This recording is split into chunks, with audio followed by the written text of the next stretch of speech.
आइए जानते हैं 12 ज्योतिर्लिंग में सबसे अलग केदारनाथ ज्योतिर्लिंग की अनसुनी कहानी। यह वीडियो अंत तक जरूर देखें। गिरिराज हिमालय की केदार नामक चोटी पर स्थित है। देश के 12 ज्योतिर्लिंगों में सर्वोच्च केदारेश्वर ज्योतिर्लिंग। केदारनाथ धाम मंदिर 3 तरफ पहाड़ों से घिरा है। एक तरफ है करीब 22,000 फुट ऊंचा केदारनाथ, दूसरी तरफ है 21,600 फुट ऊंचा खर्चकुंड और तीसरी तरफ है 22,700 फुट ऊंचा भरतकुंड।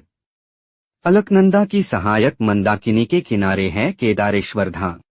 केदारनाथ का जो मंदिर का भीतरी गर्भ आज विद्यमान है, उसका निर्माण आज से 5,000 वर्ष पूर्व पांडवों के पौत्र परीक्षित के पुत्र जन्मेजय द्वारा किया गया। पुराण में इससे जुड़े 2 प्रसंग है।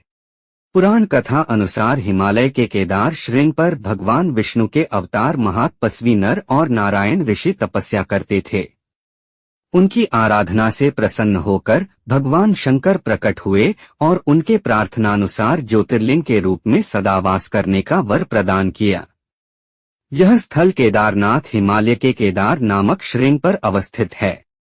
महाभारत में भी इस मंदिर का जिक्र मिलता है।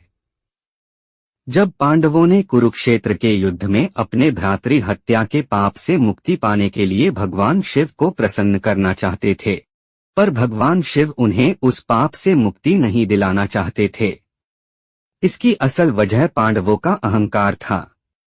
भ्रातृ हत्या की मुक्ति के लिए जब पांडव काशी में भगवान शिव की खोज पर निकले तो भगवान वहां से अंतर्ध्यान हो जाते हैं और केदारनाथ में पहुंच जाते हैं।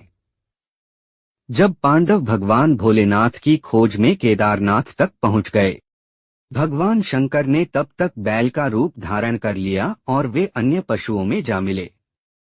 भगवान वासुदेव तब 5 पांडवों को बैलों के उस झुंड की ओर संकेत किया। भगवान ने संकेत तो दे दिया, पर पांडव भगवान शिव की माया से उन्हें उनके बीच नहीं पहचान पाए। तब भीम ने शिव को पहचानने के लिए एक युक्ति की।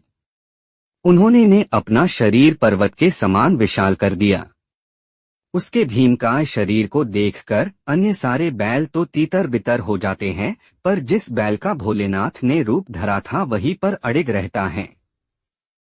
जब पांडवों ने उस बैल के रूप में भगवान शिव को पहचान लिया और उनकी शरण में जाने लगे, पर जैसे ही वे करीब आते भगवान शिव रूपी बैल भाग जाता, पांडव उसके पीछे हो जाते।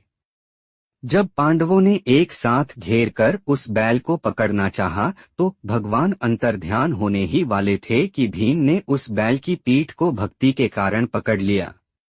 जो हिस्सा भीम ने पकड़ा था वह आज भी केदारनाथ के मंदिर के भर एक विशाल काले पत्थर के रूप में नजर आता है। उस बैल के पीठ का अगला धड़ा काठमांडू में प्रकट हुआ, जहां आज विश्व विख्यात पशुपतिनाथ मंदिर बना है। उस बैल का मुख रुद्रनाथ में प्रकट हुआ तथा नाभि मणिमहेश में जाकर प्रकट हुई और पूंछ कल्पेश्वर में प्रकट हुई। भुजाएं तुंगनाथ में जाकर प्रकट हुई।